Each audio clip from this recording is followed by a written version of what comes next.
all across America and around the world. You're listening to America's #1 radio program for veterans, Veterans Radio.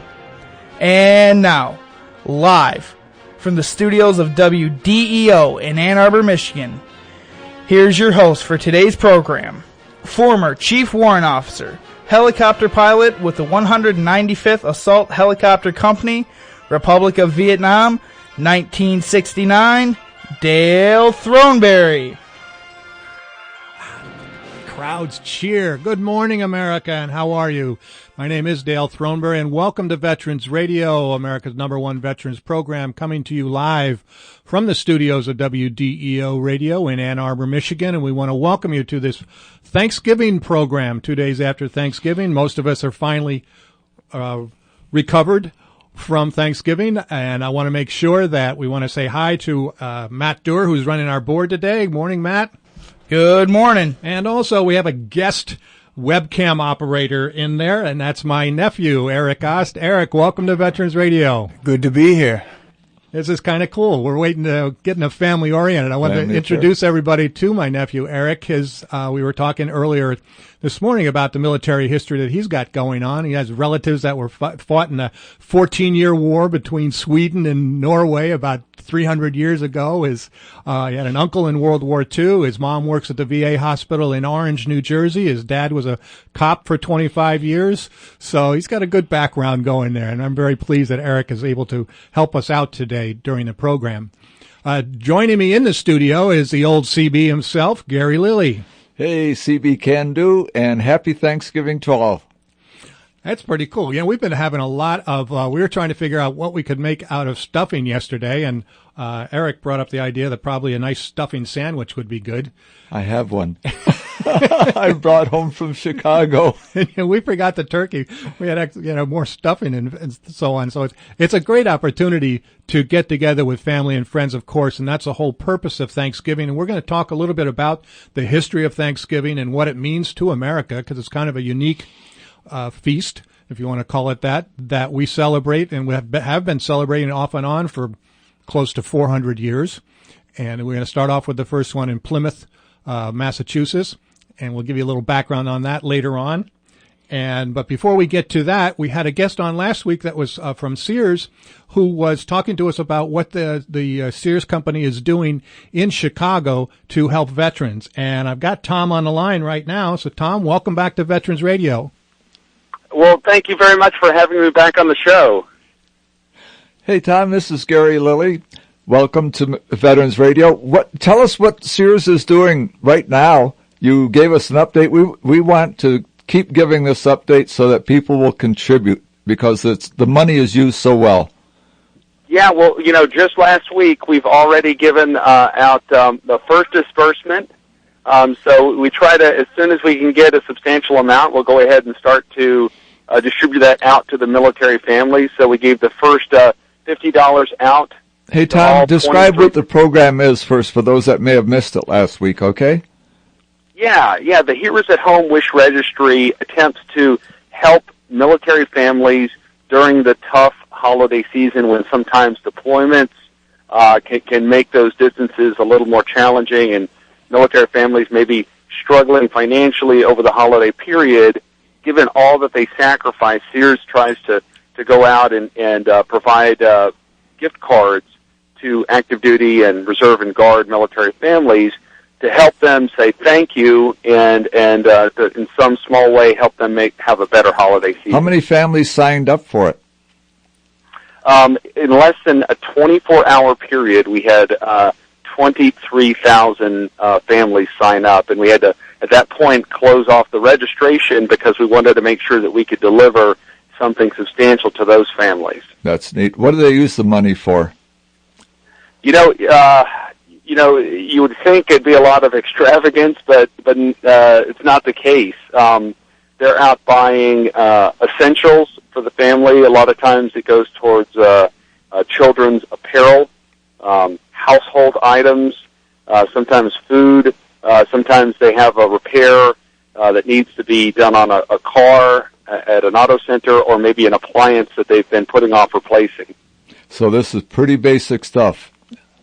Yeah, it is. It is. And like I mentioned last week, in some cases, we generally get about 6 or 7 families that will come and tell us that they're very appreciative, but they know of a military family that's less fortunate than them, and they'll actually give the gift cards to the less fortunate family. That is amazing.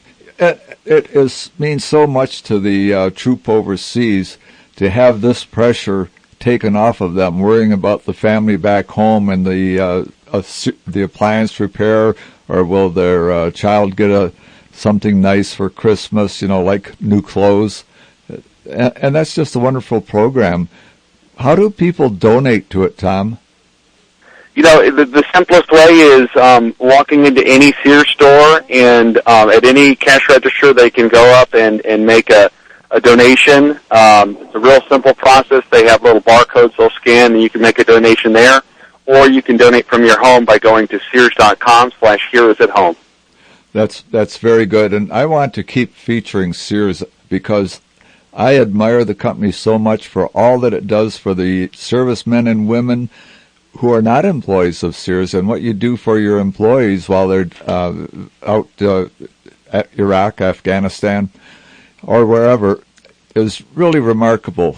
You go way over and above what is asked, and that is you keep the pay right where it should be. You make up the difference between what the military pays and what Sears pays, so that there's not that financial hardship on the deployed family. Yeah, if they're a Sears employee and they're taking the time to go protect our freedoms by getting deployed and activated and going overseas, we want them to come back safe to us and their families, and to do so, they need to be focused on their job Absolutely. at hand, and they don't need to be worried about their families or making enough money to support their families. So we try to do all we can. And I do have a special announcement this week. If it's okay, I could share that with you. Please do. Well, I just talking about everything we're doing for military families this week. We're actually going to announce later in the week that our Kenmore team, everyone knows the famous Kenmore appliances at Sears, is actually going to have a bake-off, and is actually going to bake 250,000 cookies to send overseas this holiday season, so that all those troops overseas will have some nice little holiday treats as well. Sears keeps getting better and better. And that's why I want to have you on every week. I want people to know what Sears is doing so that they can support our troops through Sears by making these donations, and also to acknowledge Sears and say thank you for all that you do for the troops. And thank you, Tom, Gary, for for being having on us. Veterans Radio. Thank you. Have a great day. You too. Thank you, Tom. Thank you so very much. That's an amazing program that Sears has got going there. So I'm encouraging everybody to get out to their local Sears. After all, it's not Black Friday now. It's whatever they call Saturday. Get out there and buy. I'm sure that they've got some great deals going on. And while you're buying for yourself, throw a little money in the can there for the troops that need some help. For Heroes at Home. I think that's what it's called. That could use some assistance. I think it's a great opportunity for us to help out. I was going to talk about, just briefly before we get into our Welcome Home segment, what we want to do today is we're going to talk about Thanksgiving and what Thanksgiving means to you out there in our listening audience, and what Thanksgiving meant to you when you were in the service and overseas. So we're encouraging you to give us a call here at 877-573-7825. That's 877-573-7825. Give us a call. Give us your recollections if you can remember what happened on Thanksgiving. Now, a lot of times we realize that it is really just another day in the life of a soldier, Marine, sailor, airman, so on. I don't want to leave anybody out. Coast Guard person. We don't want to leave anybody out. But we're going to talk about how the military really goes out of their way to make sure that everybody does have a very hot and complete Thanksgiving dinner, if at all possible. But before we get to that, we're going to do our weekly segment on Welcome Home, and Gary's got our Welcome Home people right now. Thank you, Dale. Each week on Veterans Radio, we welcome home servicemen and women who have been stationed around the world in the service of our country. We want to hear about your troops coming home. Go to veteransradio.net and send us an email. Dateline, Tulsa, Oklahoma. Upon his unit's arrival from Afghanistan, Seth Reynolds asked his girlfriend, Kristen Taylor, to be his wife right there in the terminal. There was a bit of an angle to it as he got 8 of his friends to put the message on their T-shirts. They all lined up, and after the welcome home kiss, his friends all in a line opened their shirts to expose the message to, what is her name? Kristen. Seth was asking her to marry him. He dropped to one knee, held out the ring, and proposed. By the way, she said yes. Good thing. Yeah. It was on TV. Hunter Army Airfield, Fort Stewart, Georgia. Nearly 240 Rangers with the 3rd Infantry Division's Combat Aviation Brigade returned home to their loved ones from Afghanistan just in time for the Thanksgiving holiday. Dateline, Huntsville, Alabama. Some 40 soldiers from the Alabama National Guard's 441st Ordnance Battalion returned from Iraq and were greeted by friends, family, and Patriot Guard members at the Green Cove Armory. Dateline, Port Hueneme, California. Now, this is easy for me. I hope. Seabees of MCB 4, that's Mobile Construction Battalion 4, returned from Afghanistan, where they conducted one of the largest earth-moving efforts since World War II, building a 300-acre base near Mazar-e-Sharif. Smaller details were deployed to 10 operating bases and combat outposts throughout Afghanistan. Now, if that job was larger than anything since World War II, it was huge, as the Seabees built the base at Subic Bay, Philippines, which involved cutting down a mountain and stretching it out into the ocean, building a 10,000-foot runway and docking for Navy ships. It was a bigger earth-moving job than the Panama Canal, and they got it done in 5 years. Well done, MCB-4. Dateline, Delaware. Members of the 238th Aviation Regiment of the Delaware Army National Guard came home this week. Thankfully, a short title to a unit. The troops transported more than 100,000 pounds of equipment and 13,000 passengers, including President Karzai, General Petraeus, and Secretary of State Clinton, and supported a rescue mission after an avalanche struck in the Afghan mountains. Vehicles were trapped, covered, and overturned. People were stranded at altitudes greater than 9,000 feet in sub-zero temperatures. Their support saved more than 300 Afghan citizens' lives. They also conducted reconnaissance missions to protect troops on the ground and in the skies. Well done, 238th Aviation Regiment. I want to go home. That's one thing for sure that we all wanted to do when Thanksgiving rolled around, and we suddenly came to the realization that we weren't at home. And I picked that particular song today to talk with our other partner on Veterans Radio, Bob Gould, and Bob is on the line. Bob, welcome back to Veterans Radio. Oh, thank you, Dale. Hello there, Gary. Hello there, Maddie. Good morning, Bob. We're on a mission right now, so I couldn't be in the studio, but I just had a chance. I love that. I love that bump. I want to go home, boy, and you know what? They call that a segue in this business because the story I'm about to say exactly is that. Way back, my first half of my total service was with the Big Red One. And it was kind of uneventful with Thanksgiving. I mean, you know, Thanksgiving was Thanksgiving, so I thought it was pretty cool being in the service. And then I went in the 101st Airborne. Now, the 101st Airborne, Strike 1, way back then, we were Strike 1. What happens? The missile crisis. I just got there, and here comes the missile crisis. All of a sudden, we're having, what, nuclear? Gary, you were going to say something about that. What? You know, that there were nuclear warheads or something? Well, we just found out a couple years ago that basically Kennedy and Khrushchev, especially Khrushchev, lost control of what was going on, and we were much closer to nuclear war than anybody ever imagined. And at that time, we thought we were pretty close to nuclear war. So I'm going to jump in and just remind people, this is 1962. Right. And the Soviet Union had placed nuclear weapons in Cuba, only 90 miles away from Florida. So that's the setup here, Bob. Go ahead. Well, things got kind of cooled down. It was about a week. I think they had already boarded the ship or about to board the ship, and the missiles turned around. However, let's show some strength. Now, the reason I'm saying this, folks, is because, yeah, we served during peacetime, but we also served during tough times and kept the peace, because the first unit to be sent as a show of force was, of course, 101st Airborne. So I think it was like day 5 of the Cuban Missile Crisis. We're on our way. We're headed. And I remember looking out the window and seeing palm trees. I wasn't sure if we were at Guantanamo or where we landed. I think it was Homestead.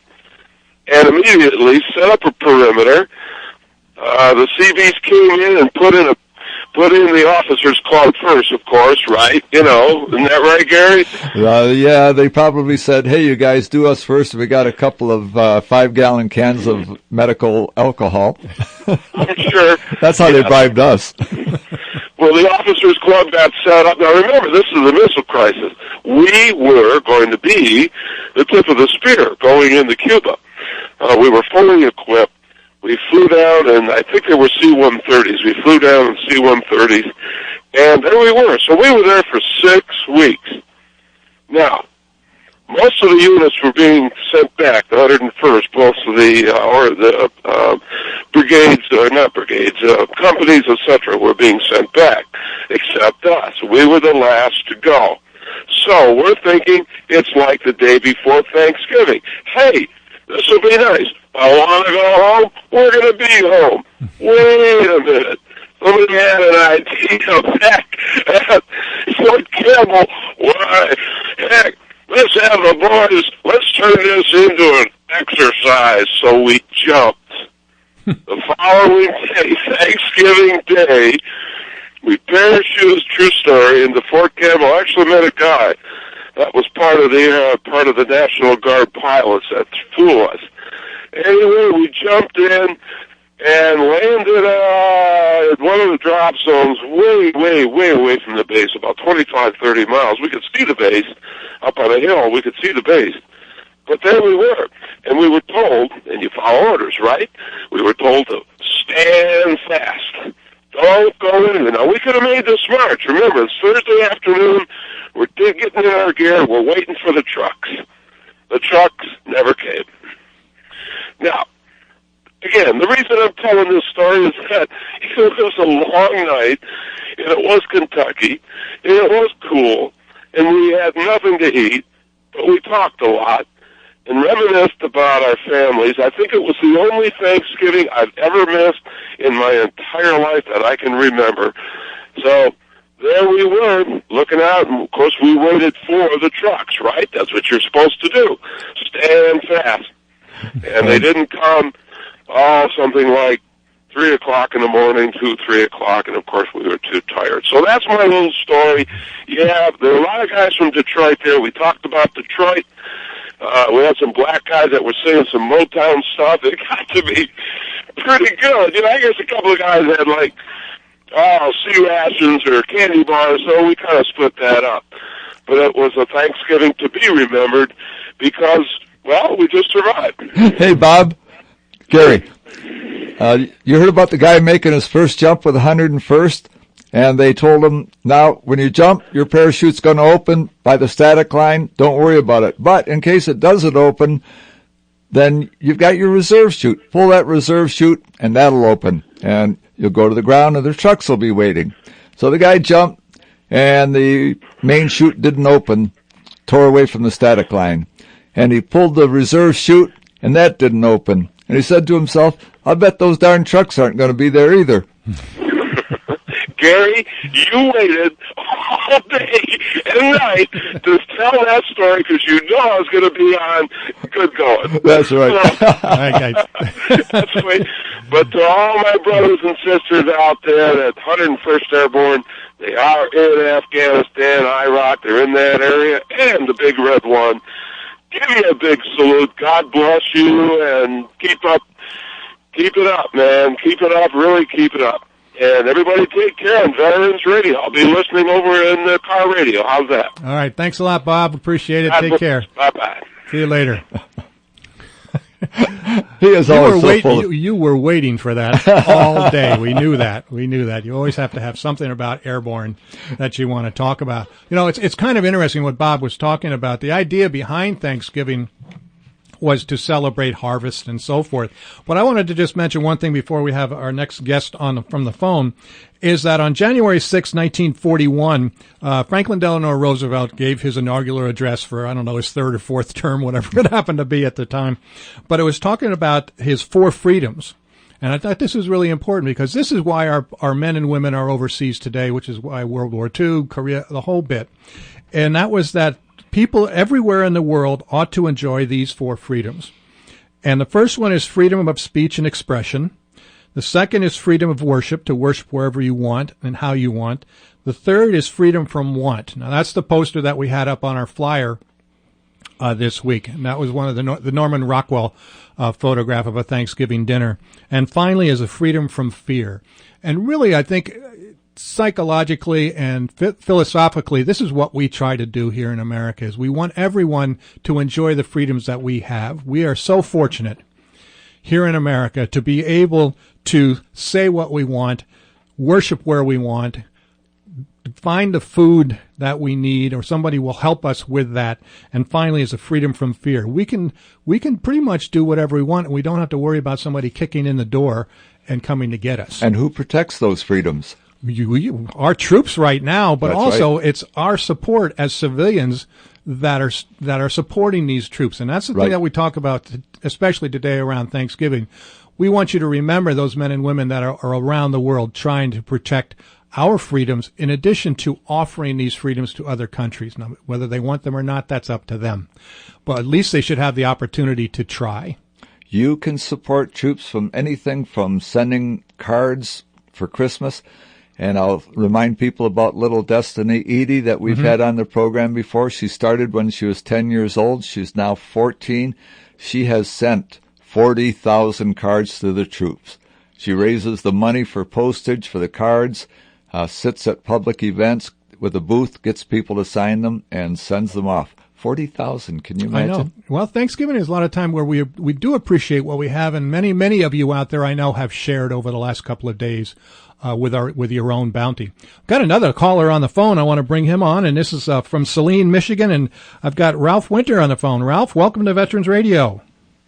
Good morning, Dale and Gary. How are you doing? Good morning, Ralph. Good. I'm doing well. I thought I'd mention my Thanksgiving in Vietnam because actually it was very memorable because in fact it was a very good occasion. I was an Army grunt with Charlie Company of the 3rd Battalion, 1st Infantry, 11th Brigade in the Marical Division. So we were based off of Fire Base 411 near Quang Nai. And I remember on Thanksgiving, we really didn't, I don't think we were told ahead of time, but we were kind of pulled back from any regular mission, and our company was camped not too far from the fire base, rather than actually going out on a search and destroy or any other activity at that time. And the big surprise was choppers came in, the supply choppers came in, and we got a really fancy Thanksgiving dinner. We got turkey, and we got the one thing that I truly remember about it was that we got real potatoes. When we were on the fire base, we'd have meals on the fire base at the mess hall, but it was always instant potatoes. The food was really pretty bad there. Truthfully, I think the sea rats and MREs were better at times. But I remember Thanksgiving, we really got a great meal, and turkey, real potatoes, and some of the other fixings. So it was a pretty big surprise when that came out. So we really ate well and really had a great day. And fortunately, we didn't have any interference from Charlie or anybody else that day. So and so from that standpoint, and this was I don't think I said this was 1970. So okay, I was just going to ask that question, Ralph. But thank you so very much for calling into Veterans Radio. Hey, real quick, Ralph. Yeah. Do you remember what those containers were called that the food was brought out? Dale and I were talking about it at breakfast this morning, and neither one of us could remember the containers. I can picture them, but I don't remember what they were called. Okay. There's a quiz out there. Give us a call. They were these big insulated containers, they were the Army, good old drab green, the typical. Right. Yep. Yeah. Don't remember.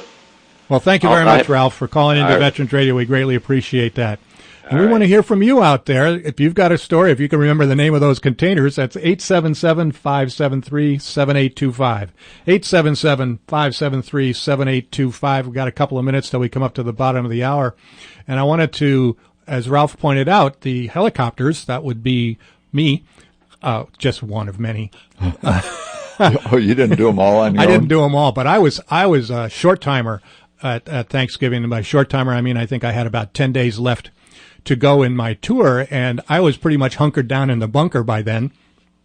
And my company commander came in and said, Dale, we need you to fly a mission. We're going to take Thanksgiving dinner out to the troops in the field. And I'm going, well, as long as I don't have to fly, more than 10 miles outside of the radius of Long Beach, I'll be fine. He says, no, this is what you're going to do. So I checked it out, and we did go out all over 3 Corps dropping off food in those big containers. And I can't remember the name of them, but I can see them just as vividly as Ralph probably can. And we dropped them off, and we gave hot meals to our troops in the field. And we had, as he pointed out, real potatoes instead of those reconstituted things that they tried to pass off as potatoes. And I think I flew about 10 hours on Thanksgiving Day.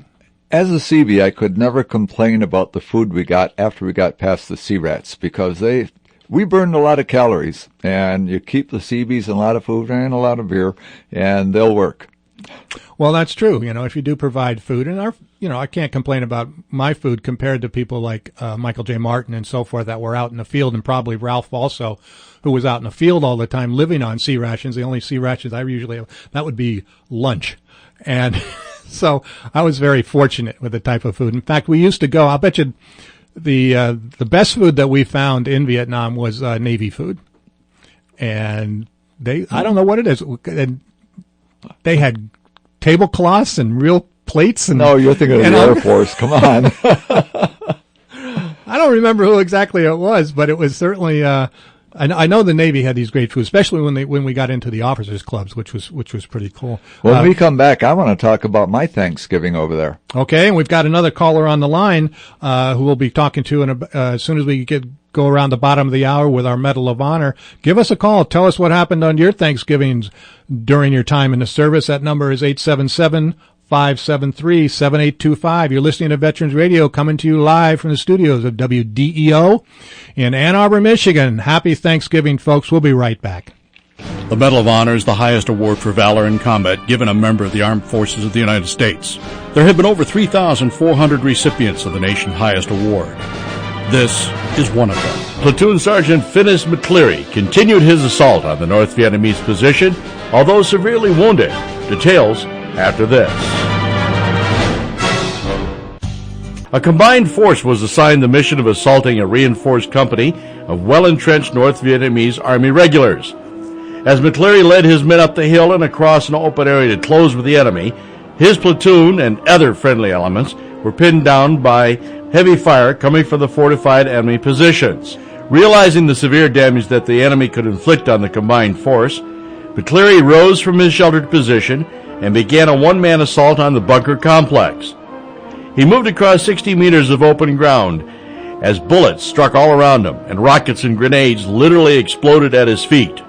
As he came within 30 meters of the key enemy bunker, McCleary began firing furiously from the hip and throwing hand grenades. At this point in his assault, shrapnel painfully wounded him, but with complete disregard for his wounds, he continued his advance on the key bunker and killed all of its occupants.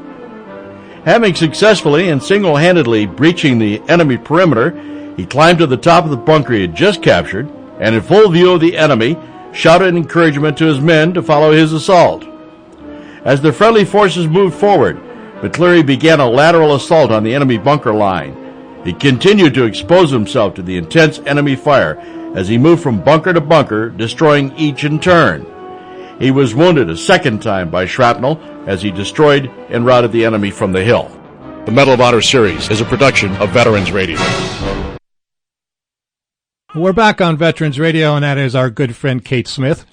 Well, wouldn't it have been great to have her on live at some point? I was always, that song always brings tears to my eyes, and I can remember singing that as a kid during Thanksgiving, in the lead up to Thanksgiving. It seems that we would always sing these patriotic songs. Wasn't the Philadelphia Flyers hockey team would have her there at every home game to sing that? I think she was probably their good luck charm, or something along those lines. They sing that song quite often now at baseball games during the seventh inning instead of, well, they do still sing "Take Me Out to the Ball Game," but as a tribute, and it's always a very powerful song. We're talking about Thanksgiving and what we're thankful for, and how Thanksgiving arrived wherever we happen to be in the service around the world during our time when we were in the Army, the Navy, the Air Force, Marines, Coast Guard, and everything else I can think of as far as the service is concerned. And we've asked you to call in. We're still asking you to call in at 877-573-7825.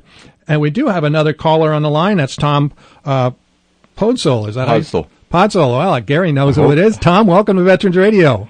Good morning, and I'm going to send you guys over some turkey in a Mermite food container. Mermite! All right, he wins the prize. We've got to get him a shirt. All right. Thank you. How is everything? Everything's great, Tom. How about with you and your family? Good. Had a good Thanksgiving dinner. It's a little cold here in Chicago, but I guess you guys got the same weather. Well, I just came back from Chicago last night. It was cold and it was windy. It was living up to its name. Yes, it was. I put up my outdoor Christmas decorations yesterday morning, so I was freezing. well, you guys did send the weather on to us because I came back by train last night, and there was no difference. It was here the same as it was there. Yeah, we're always glad to send the cold weather to you guys. So thankful for you. Hey, you were on the two programs we had on the Battle of Nui on Hill, and you wrote a book, Tam Key, The Battle of Nui on Hill? Yes, I have. And it can be bought on Amazon and other places online? Yes, thank you, Gary. And at bookstores. Great book. I read it in one sitting, getting ready for the program, and boy, was that a vicious battle. So that leads up to what have you got to be thankful for, and how was your Thanksgiving over there in Vietnam? I spent 3 Thanksgivings in the military overseas, 1 in Vietnam and 2 in Germany. And the one in Vietnam, I don't recall very well. I know I was on LZ Center with 81 mortars at that time. And I do recall getting the hot turkey dinner. And your caller before had mentioned that it was one of the better meals we ever got out, in Vietnam, was that Thanksgiving and Christmas dinner also. That's very true. I can remember. It was delicious. I was not there for Christmas, thankfully, but I was saying I want to tell you about my Thanksgiving. I don't remember it. I'm sure we got a turkey dinner, but I don't. It was I know it was another 12-hour workday, and I'm sure we got turkey. That's all I can remember about it. Tom, LZ Center. I've seen photographs of it. That's about as barren of a hill, except it wasn't. It was pretty steep, and so there wasn't a lot of top to it for you guys to fit on. Yeah, yes. One end was very steep, and the eastern end was a very long slope that we had to walk up as infantry companies when we had to pull bunker guard on center. But the other 3 sides were, it was very steep. Thanksgiving was pretty much in the middle of the monsoons, or near the beginning of the monsoons. Do you remember that on Thanksgiving? Yeah, actually, I just got if you remember, I've been in contact with the grandson of an NVA soldier, and I just got an email from him today, and he told me they're in the middle of the monsoons right now. Oh, really? He's actually in Vietnam now, taking a short break from his studies in Japan, and he's spending it with his family. And he said he wanted to go to Tam Key, but it's been raining too hard, and they can't travel. Oh, I was at Tam Key when I went back in early March of 2008, and there's pretty flat ground around there. I can imagine the monsoons would cut it off quite a bit. You guys up on LZ Center, you had pretty deep mud despite the fact that you were up there quite high. Oh, yeah. Vietnam was all mud during the rainy season. That's right. I was just thinking it was a time of all those pallets all laid in a row going to the various parts of whatever base you happen to be on, because if you stepped off of that, you sunk up to your knees or your chest. And I'll tell you what I'm thankful for is that I'm not walking around in the mud of Vietnam anymore. My feet are in fairly good shape by now. Yes. Yeah, one thing I would like to mention, though, that I do recall about my Thanksgivings in Germany, and I was with a border patrol unit, the 3rd Squadron, 14th Armored Cav, and the one thing I remember about all holidays and Sundays, it was the day you got to sleep in late. Oh. It's amazing what we remember as being so important, so memorable. I was thinking about that just a bit ago. We had Easter Sunday off. That's the day that we had off, and we got to sleep in, and it was heaven. It was instead of dark 30. Well, I was very fortunate. One of the things about being a pilot in many cases is that they would restrict us to the number of hours we could fly in any 30-day period. And so once you hit that number, and I think it was 120 hours or something of actual flight time, you had to stay down until that number went below 120. And so that means sometimes you could sleep in, but then they'd come back in the afternoon and they say, okay, now you're below 120, get out there and go again. And so I do remember that. And I do remember the Thanksgiving only because of the delivery of the food. I'm sure guys like Tom appreciate you. Well, that was our job, to bring out the food, bring out the bullets, whatever they needed, we would do it. And you guys did a mighty fine job. I have to say you did. We appreciated it.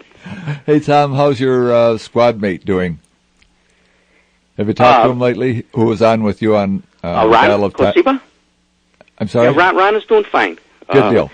Yeah, he lives there in Michigan, and they had a wonderful Thanksgiving dinner, he and his family. Oh, that's good. You guys stayed in pretty good touch with each other. Yes, we do. From Ron has become a very good friend. Grunts. Well, thanks a lot for calling in, Tom. Thank you. Thanks very much. Greatly appreciate it. I wanted to read a menu that I got in an email from somebody from the, better look at this up and make sure I've got it right, 15th Field Artillery Regiment.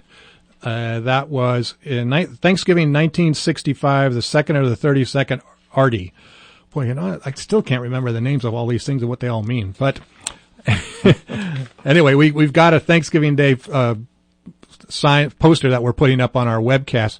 But the menu included, and this is really important, the menu included shrimp cocktail, crackers, roast turkey, cornbread dressing, giblet gravy, cranberry sauce, mashed potatoes, real, candied sweet potatoes, buttered peas, assorted crisp relishes, hot butter buns, butter, fruitcake, mincemeat pie, pumpkin pie with whipped cream, assorted fresh fruit, assorted nuts, assorted candy, tea, milk, and coffee.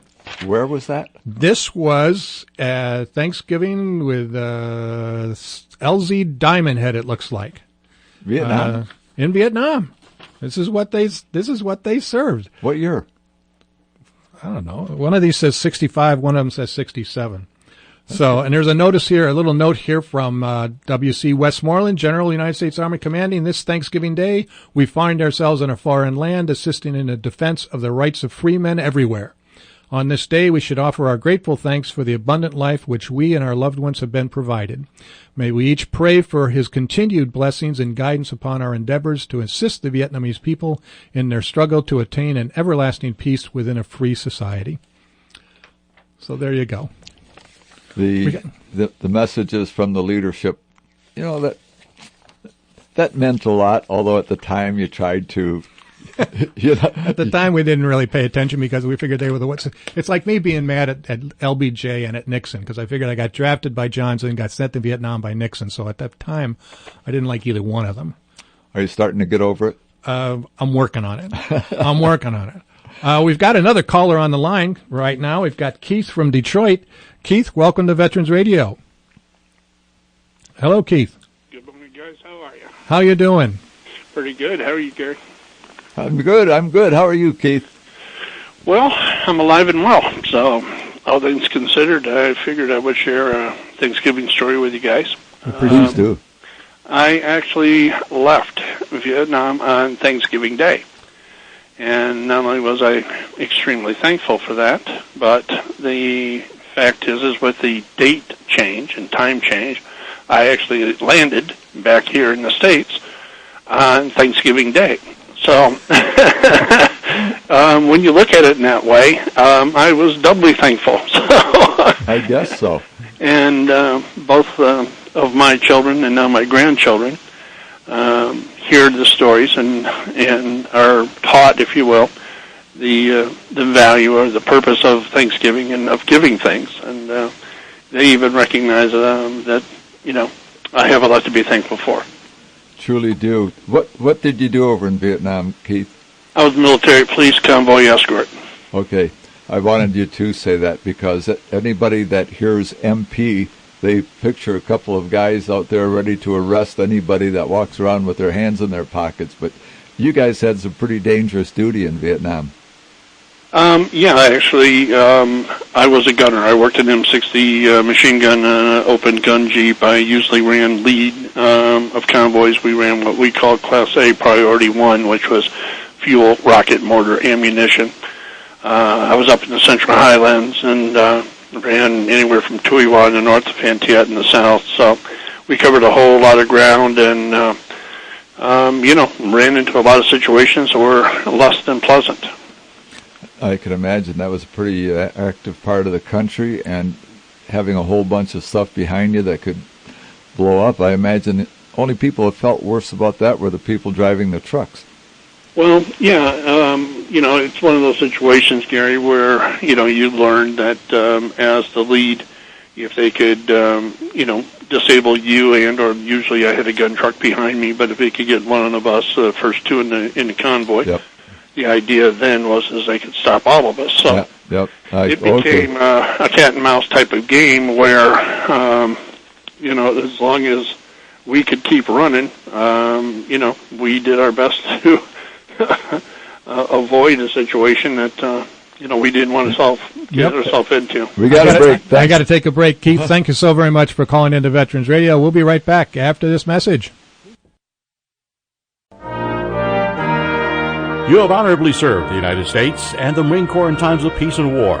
Now we would like to serve you. The Marine Scholars Program covers the total cost of attending Ave Maria University by combining resources from the Ave Maria University Marine Scholars Funding, federal financial aid entitlements, and the GI Bill. The benefits are granted for the duration of the recipient's study at Ave Maria University, contingent upon good conduct and good academic standing. The Marine Scholars Program is open to all reserve and active component Marines and other combat veterans of Operation Enduring Freedom and Operation Iraqi Freedom who have honorably served our country. Please visit us online at www.avemaria.edu or call the Assistant Director of Admissions at 239-280-2552. You helped us. Now let us help you. Semper Fi.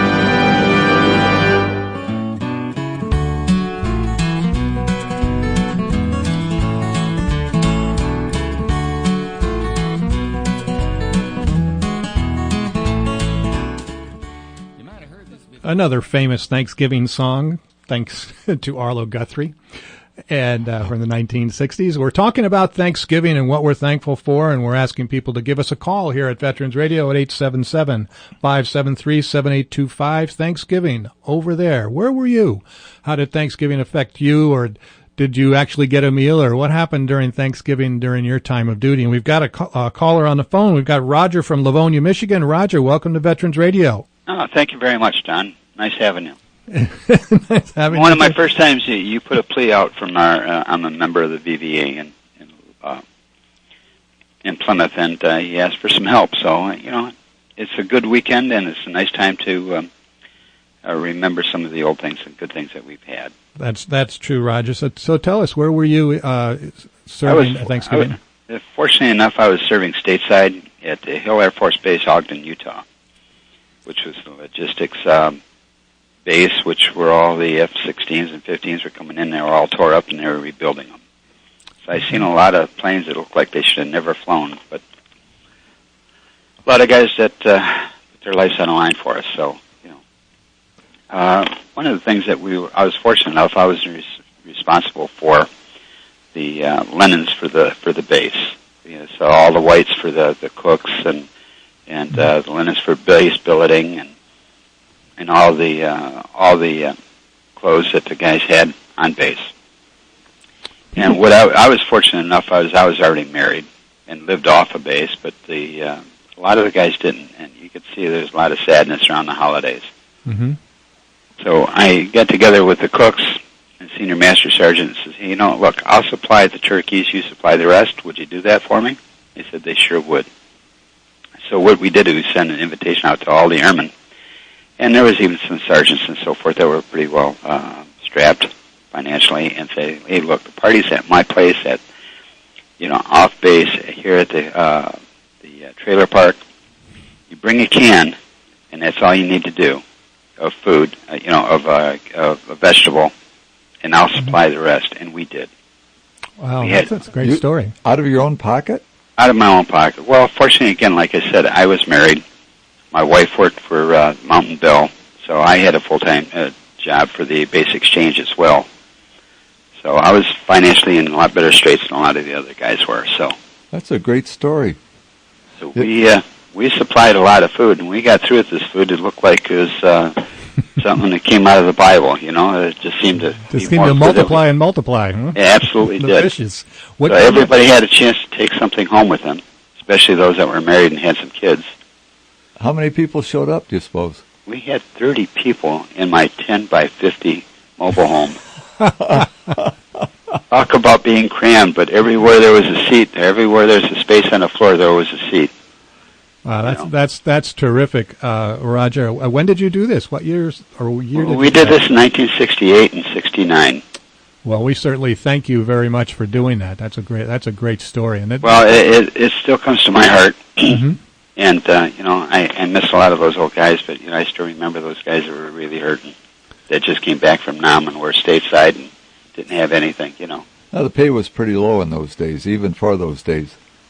Well, you were on poverty level if you had a kid or two. Mm-hmm. And some of these guys came back with their wives, and one of them out of Texas, she was pregnant, and he didn't. I don't know where I'm going to stay, and whatever.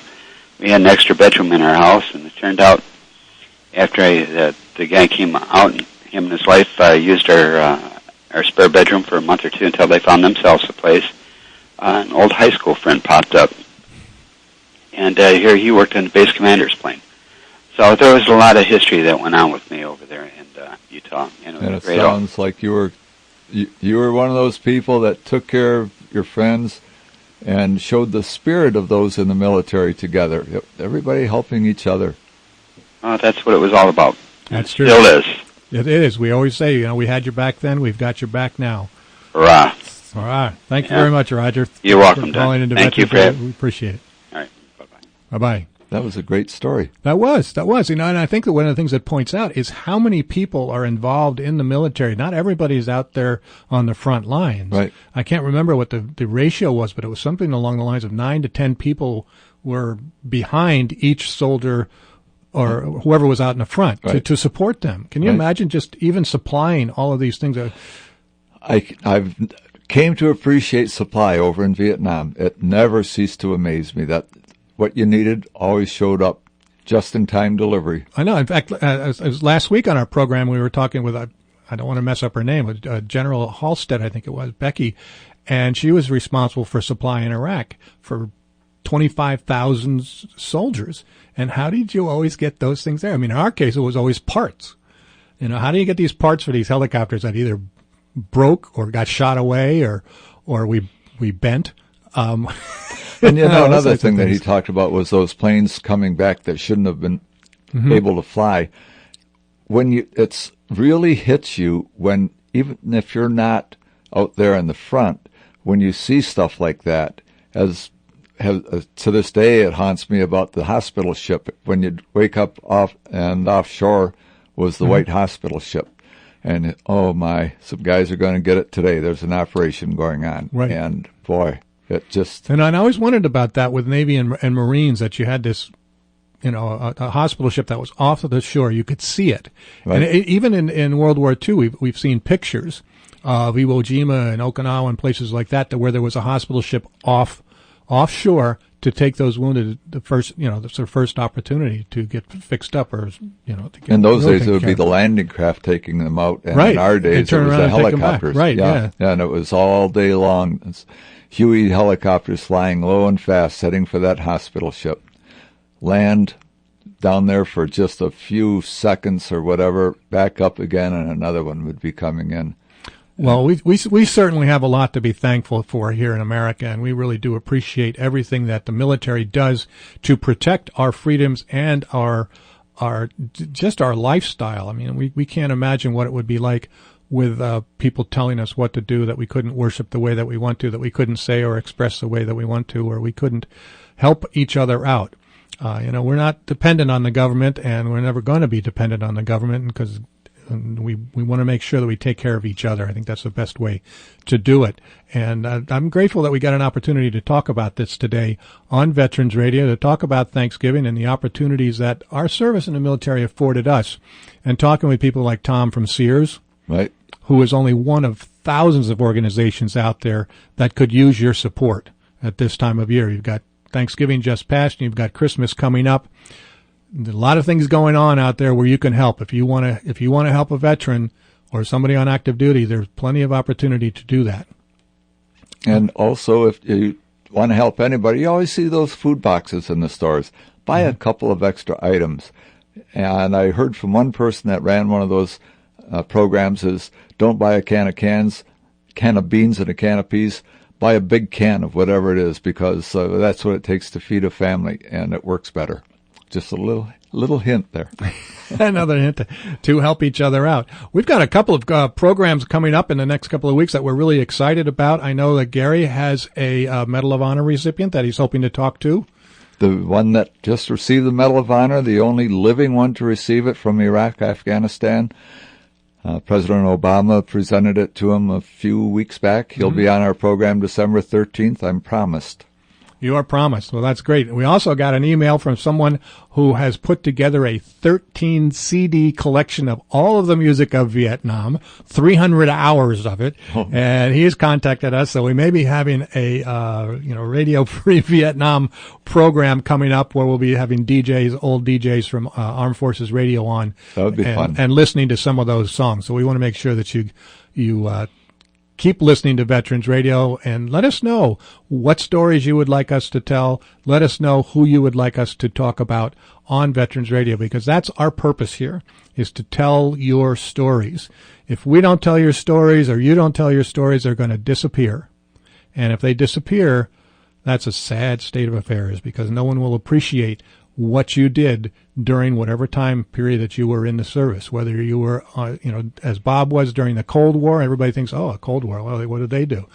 They're on alert probably more than any of us realized. What was the name of that pass over in Germany that they knew the...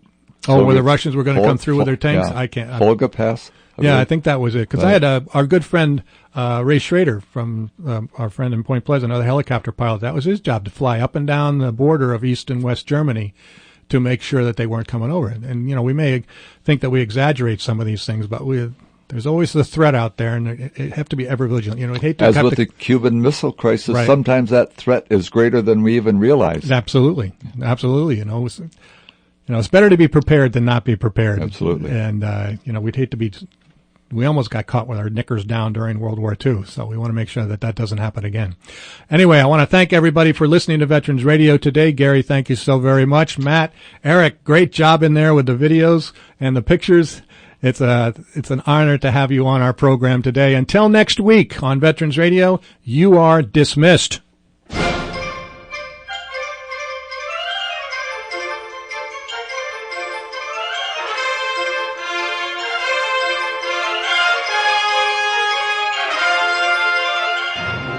Not all views or opinions expressed on this program reflect the views of Veterans Radio or your local station. Veterans Radio is a production of Veterans Radio, LLC.